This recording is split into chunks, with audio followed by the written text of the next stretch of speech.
Huh? Weren't you supposed to be in the hospital? No, I just threw my back out. What? I immediately called my husband.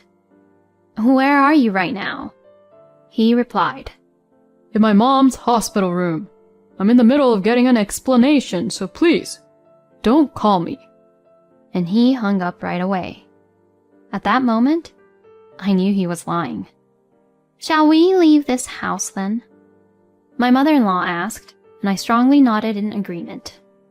My name is Kim, a 29-year-old full-time housewife. My husband Nathan and I have been married for a year. As newlyweds, we have been enjoying every day living happily. The weather is really nice today. You're right. Shall we go for a drive? Great idea! Let's go. We are quite spontaneous, often going out on the spur of the moment. On this particular day, we drove far to a tourist spot and even ended up booking a hotel on the spot and staying overnight. Nathan and I met through work. I was a magazine editor and he was a salaryman working for a large company. I met him when I was covering his company. I don't want to sound conceited or anything, but apparently he fell in love at first sight when we first met. After working together for several weeks, he asked for my phone number when we said our final goodbyes. From there, we started going out on dates, gradually closing the distance between us. Then he confessed his feelings, and our relationship began. After about a year of dating, he proposed and we decided to get married. I was attracted to his very gentlemanly and devoted personality. He always treated me with great care. I think he was nicer than anyone I've ever dated. So I was happy when we decided to get married. I was convinced that we would definitely have a happy married life. After that, we met each other's parents. My parents also seemed to quickly take a liking to him, and his parents were very fond of me. We're delighted to have such a lovely woman as you for a daughter-in-law. Are you sure you're okay with Nathan? Hey, what's that supposed to mean, Dad?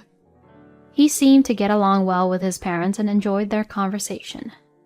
His parents' house was in the countryside, and he had moved to the city for university. So his parents seemed very happy when he came home. Our family's meeting went smoothly, and we got married. At the wedding, we were very happy to receive blessings from many people. Then began our married life. Even after a year, I still felt happy and thought marrying him was the right choice. He has said he wanted me to become a housewife after we got married, so I retired upon our marriage and became a full-time housewife. He works for a large company, so we can live comfortably even if I'm a housewife. Having worked very hard before, I personally found the time spent as a housewife to be like the rest. I always liked housework and had thought I would want to make elaborate dishes if I had the time. Now I feel very happy cooking delicious food and serving it to Nathan. This hamburger is super tasty. The cheese inside is the best. The demi-glace sauce is so delicious. How do you make it? He happily says these things while stuffing his mouth. I feel very happy just seeing him eat and enjoy the food. I thought I would continue to do what I can in housework and support my husband by cooking delicious food. But recently, he has become quite busy at work. Sorry, I don't need dinner today. Oh, okay. I feel a little lonely reading the message from my husband at work. He seems to be overwhelmed by work now, working late every day. So he seems to be making do with eating something like Chinese food or pizza at the office.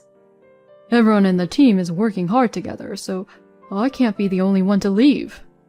That makes sense. He was always working hard like that, due to the responsibility he had as a section manager. So even when I felt lonely, I couldn't complain to him. Plus, I also thought that my husband, who worked so hard at his job, was attractive. So during the weekends, I was cooking elaborate, nutritious, and delicious meals for him. Because of his overtime fatigue during the weekdays, he spent most of his weekends at home, relaxing. He no longer stayed as active as he used to, but I was happy that we could spend time together. However, after continuing this lifestyle for about 2-3 months, his attitude started to change. I'm home. Welcome back. You're late. I thought you'd be back as usual since I didn't get any message. Huh? Oh, sorry. I thought I had messaged you. Back then, whether his busy period was over or not, my husband was basically coming home around 8 p.m. without doing any overtime. But recently, he has been coming home around midnight more often. Are you doing more overtime again? Yeah, it's a bit busy again. I felt a slight discomfort in his response at that time. It was as if he was hiding something. Even so, wanting to believe him, I didn't question him further. After all, he might really be busy with work, and I didn't want him to think that I was a nagging wife. However, my husband came home late again without any notice. Hey, you didn't send me any messages tonight again. The dinner I made is going to be a waste if you don't let me know. Oh, sorry. Then I'll eat it for lunch at the office tomorrow. No, I made curry tonight. Oh, I see. I'm sorry. With that, he went to take a bath. I felt something was off then as well. He took his smartphone with him to the bathroom. It's something he never did before. He often used to leave it on the living room table. Moreover, while he claimed he was doing overtime, he didn't seem to be particularly tired. Rather, he seemed to be in a good mood. What on earth was going on? And spent my days feeling uneasy, wondering about this. Even on holidays, he was saying that he had work and leaving the house. Was he really working? I was filled with feelings of loneliness and suspicion towards my husband, and every day was depressing. Being alone at home, my thoughts would increasingly veer towards the negative. So, I decided to work part-time. When I talked to him about it, he said it was completely fine.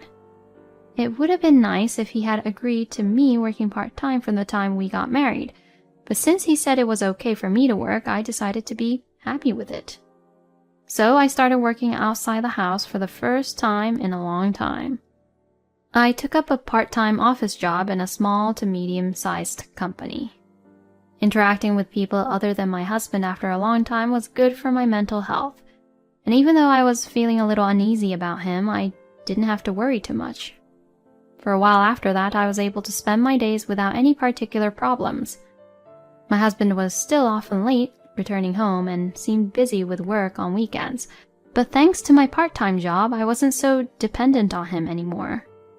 Having my own job really is a good thing. Then one day, something happened that made me worry. It was when I was at home. Suddenly, I received a call from Nathan. I answered the phone thinking how weird for him to call me like this. Hello, what's up? Hey, Kim. It seems that my mom was taken to the hospital in an ambulance. What? Is she alright? Well, she's conscious, so she seems okay for now. I'm worried, so I'm going to go see her and stay in the hospital tonight. Alright, I'll be there right away too. No, it's okay. Huh? Why? You have your part-time job tomorrow, right? But this is a serious situation for your mother, so I'll call in for a day off. No, you don't have to do that. It would be a bother to your workplace. I'll go first, and once things settle down, you can visit her. Besides, she might not need to stay in the hospital for long. Okay. Although I wasn't convinced, I decided to listen to him for the time being. But the next day, something unexpected happened. After I finished my part-time job and returned home, the intercom rang. To my surprise, it was my mother-in-law standing there. I opened the door surprised. Weren't you supposed to be in the hospital? Hospital? Yes, because Nathan told me that you were taken to the hospital in an ambulance and need to be hospitalized. No, I just threw my back out. What? You're back? Yes, embarrassingly, it happened all of a sudden. But that was about a month ago. Oh, is that so? But Nathan said... Huh? What do you mean? She looked confused. I was on a trip with a friend yesterday and I thought I'd come to give you a souvenir. I was planning to go back home tonight. It seemed that she had just happened to visit our house. Kim, did Nathan call you saying that I was taken to the hospital in an ambulance yesterday and needed to be hospitalized? Yes. He insisted he would go straight to your hospital from work and told me to prioritize my part-time job and visit you later. This seems strange. Let's give him a call. Okay. I immediately called my husband, putting the call on speaker so she could also hear. Where are you now? I asked my husband. He responded, I'm in Mom's hospital room. They're explaining her condition, so please don't call me. And abruptly hung up. I knew then that he was lying. My mother-in-law looked surprised. What kind of explanation? She murmured, then called my husband. Hello, Mom. What's up? He answered the phone as if nothing was out of the ordinary. Where are you? Where? I'm at the office. Are you really at the office? Yeah. What's going on? Why are you asking me that? He seemed confused by her questioning. There's a lot of noise and voices in the background. Oh, that. Yes, well, there's a parade passing by outside the office. It's quite noisy.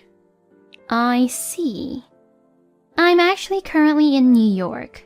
I was thinking I could drop by your office for a visit. What? That's a bit inconvenient. Why? I need to meet and thank your superiors and colleagues.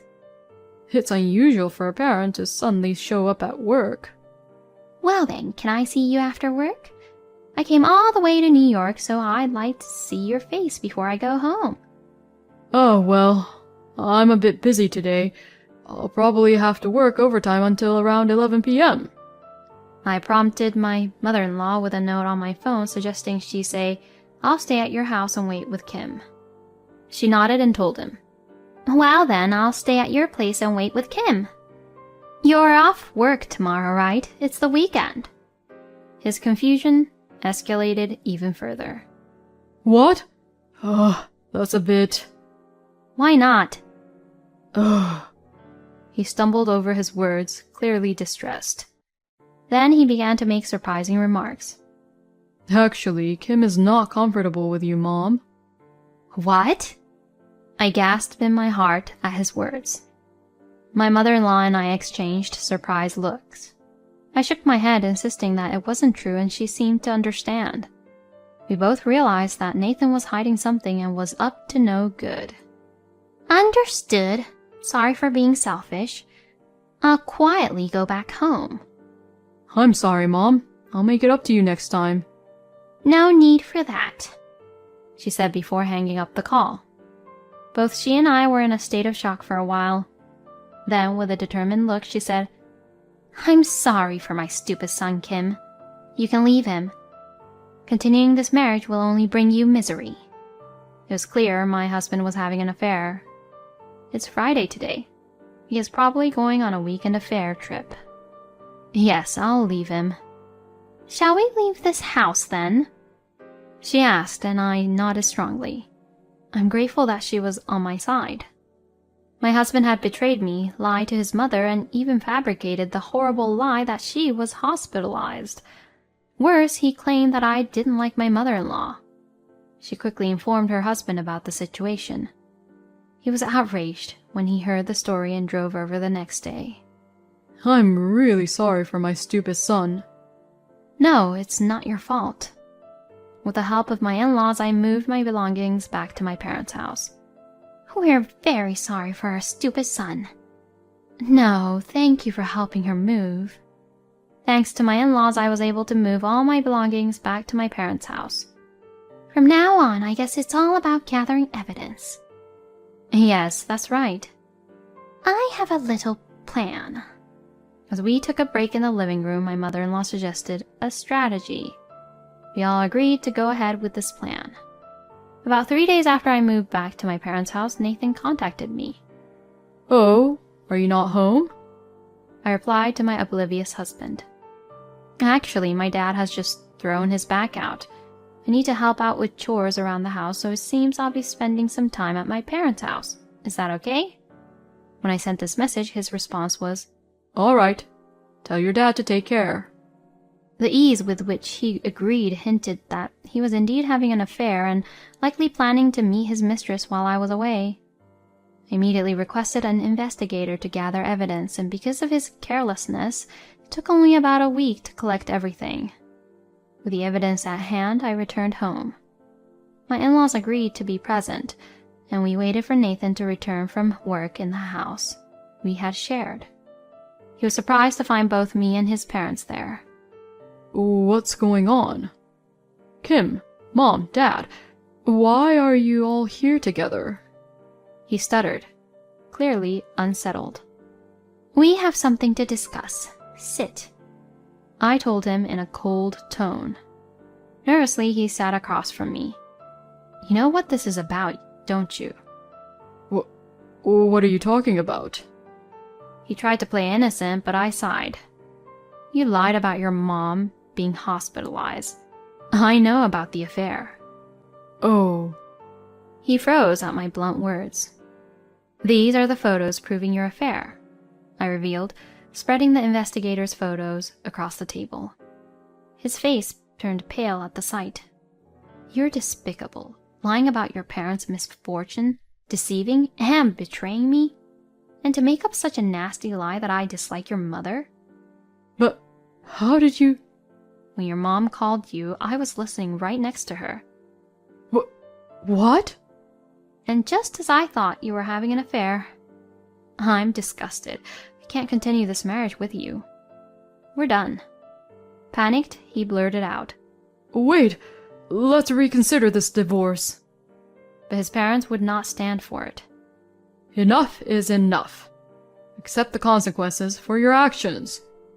It's unbelievable that you would exploit me and hurt Kim.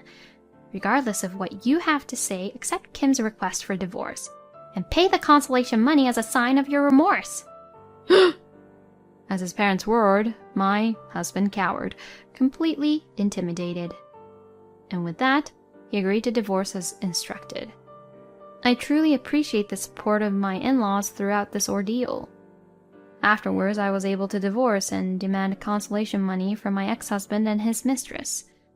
It turned out that my ex had been having an affair with a daughter of his company's executive director. Furthermore, his mistress was engaged, and her fiancé also demanded consolation money from my ex. It seems that her fiancé was the son of a president of a crucial business partner of the company, and this affair scandal almost led to the dissolution of their business relationship. As a result, my ex was fired from his job as a form of taking responsibility. However, my in-laws had severed all ties with him due to their disgust, leaving him unemployed and burdened with a debt in the form of consolation money. He's now working as a part-timer, with most of his income going towards debt repayment, leading a life of poverty. He entirely brought this upon himself, and honestly, it serves him right. On the other hand, I was offered full-time employment at the company where I had been working part-time. The people I work with are all wonderful, and I'm delighted to have become a full-time employee in such an enjoyable workplace. Just like old times, I plan to devote myself to my work, contribute to the company, and move forward in my new life.